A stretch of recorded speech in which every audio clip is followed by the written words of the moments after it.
Friends, ನೋಡಿ ಇವತ್ತು ನಮ್ಮ ಊರಿನ ಜಾತ್ರೆ. ನಾನು ಜಾತ್ರೆಯನ್ನು ತೋರಿಸುವ ಅಂತೇಳಿ ನಿಮ್ಮನ್ನೆಲ್ಲ ಕರ್ಕೊಂಡು ಬಂದಿದ್ದೇನೆ.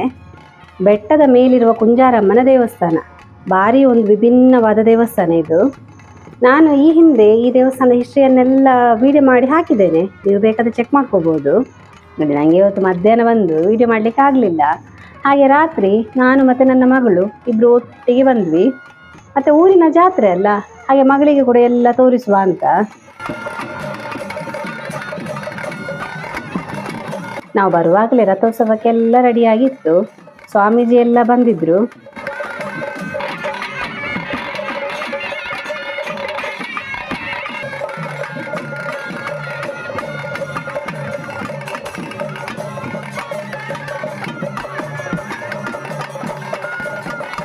ರಥದಲ್ಲಿರುವ ನಮ್ಮ ಕುಂಜಾರಮ್ಮನಿಗೆ ಪೂಜೆ ಎಲ್ಲ ಆದ ನಂತರ ಸ್ವಾಮೀಜಿ ಅಲ್ಲಿದ್ದ ಭಕ್ತರಿಗೆ ಉಂಡೆ ಹಾಗೆಯೇ ಬೇರೆ ಬೇರೆ ಥರದ ಹಣ್ಣು ಹಂಪಲುಗಳನ್ನು ಭಕ್ತಾದಿಗಳಿಗೆ ಹಂಚ್ತಾರೆ.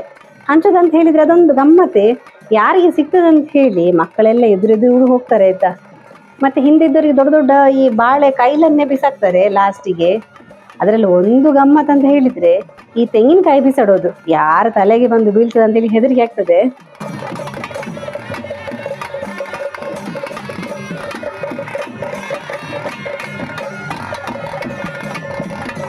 ರಥ ಎಳೆಯುವುದೆಲ್ಲ ನೋಡಲಿಕ್ಕೆ ಒಂದು ರೋಚಕವಾದ ಸಂಗತಿ. ಅಂದರೆ ಸ್ವಲ್ಪ ಜಾಗದಲ್ಲಿ ಬೆಟ್ಟದ ಮೇಲೆ ರಥ ಎಳೆಯುವಂಥದ್ದು. ಅದು ಹೋಗುವಾಗ ಕೂಡ ನೋಡಿ, ಆ ಕಡೆ ಒಂದ್ಸಲ ಹೋಗ್ತದೆ, ಈ ಕಡೆ ಒಂದ್ಸಲ ಹೋಗ್ತದೆ. ಮತ್ತು ಅದನ್ನೆಲ್ಲ ಹಿಂದುಗಡೆ ಸರಿ ಮಾಡಲಿಕ್ಕೆಲ್ಲ ಜನ ಇರ್ತಾರೆ. ಭಾರಿ ಜಾಗ್ರತೆಯಿಂದ ಎಳಿತಾರೆ.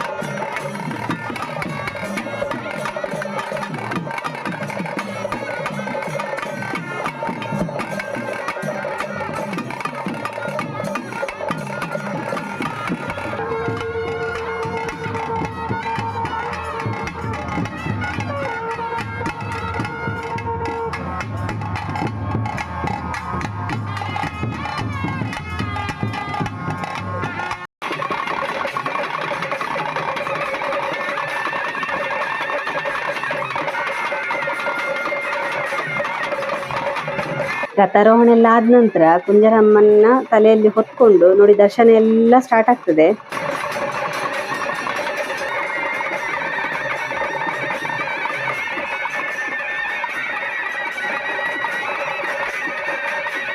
ದರ್ಶನ ಆಗ್ತಾ ಆಗ್ತಾ ಕೆಳಗೆ ಬಂದ ನಂತರ ಫುಲ್ ದರ್ಶನ ಬಲಿಯೇ ಇರ್ತದೆ. ಅದನ್ನು ನೋಡ್ಲಿಕ್ಕಂತೂ ತುಂಬ ಭಕ್ತಾದಿಗಳು ಸೇರಿದ್ದಾರೆ. ನಮ್ಗಂದ್ರೆ ಕುಂಜಾರಗಿರಿ ಅಂತ ಹೇಳಿದ್ರೆ ಸ್ವಲ್ಪ ಚಿಕ್ಕ ಊರು ಅಂತ ಹೇಳ್ಬೋದು. ಆದರೆ ಇಷ್ಟು ಜನ ನೋಡಿ, ಎಷ್ಟು ಎಲ್ಲಿಂದ ಬರ್ತಾರೆ ಅಂತೇಳಿ ಗೊತ್ತಾಗೋದಿಲ್ಲ. ಅಂದರೆ ಸುತ್ತಮುತ್ತಲಿದ್ದವರಿಗೆಲ್ಲ ನಮ್ಮ ಕುಂಜಾರಗಿರಿ ದೇವಸ್ಥಾನ ಅಂತ ಹೇಳಿದರೆ ಅಲ್ಲಿ ಒಂದು ದೊಡ್ಡ ದೇವಸ್ಥಾನ. ಹಾಗೆ ಈ ಜಾತ್ರೆ ದಿವಸ ತುಂಬ ಭಕ್ತಾದಿಗಳು ಸೇರ್ತಾರೆ.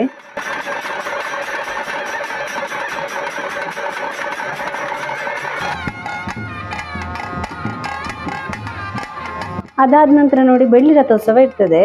ನಮ್ಮ ಕುಂಜಾರಮ್ಮನನ್ನ ಬೆಳ್ಳಿಯ ತೊಟ್ಟಿಲಲ್ಲಿ ಇಟ್ಟು ನಂತರ ಆ ಬೆಳ್ಳಿ ರಥವನ್ನ ಇಡೀ ದೇವಸ್ಥಾನದ ಸುತ್ತ ಎಳಿತಾರೆ. ಅದಾದ ನಂತರ ನೋಡಿ ಪಲ್ಲಕ್ಕಿ ಸೇವೆ ಇದೆ ಕುಂಜಾರಮ್ಮನಿಗೆ. ಅದರಲ್ಲಿ ಬೇರೆ ಬೇರೆ ವಾದ್ಯ ಸೇವೆ ಇರ್ತದೆ. ಹಾಗೆಯೇ ಈ ಭರತನಾಟ್ಯ ಸೇವೆ ಎಲ್ಲ ಮಾಡ್ತಾರೆ.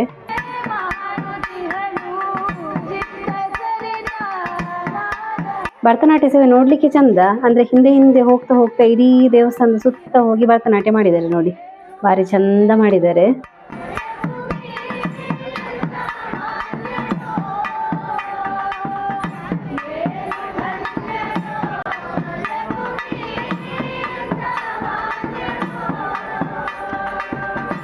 ನೋಡಿ, ರಥೋತ್ಸವ ಎಲ್ಲ ಆದ ನಂತರ ನಮ್ಮ ಜಾತ್ರೆ ಮುಗಿಯುವ ಹೊತ್ತಿಗೆ ನಾವು ಸಂತೆ ತಿರುಗಲಿಕ್ಕೆ ಬಂದ್ವಿ.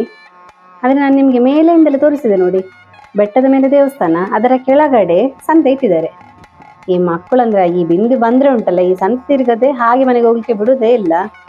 ಏನು ತಗೊಳ್ತಾಳೋ ಬಿಡ್ತಾಳೋ ಗೊತ್ತಿಲ್ಲ, ಆದರೆ ಸಂತೆ ಅಂತ ಅವಳಿಗೆ ತಿರುಗಬೇಕು. ಅಲ್ಲಿಗೆ ನಮ್ಮ ಈ ಸಲ ಜಾತ್ರೆ ಮುಗಿಸಿದ್ವಿ. ಹೀಗೆ ನಾವು ಇಂಟ್ರೆಸ್ಟಿಂಗ್ ವಿಡಿಯೋದೊಂದಿಗೆ ಮುಂದೆ ಸಿಗ್ತಾ ಇರುವ. Thank you.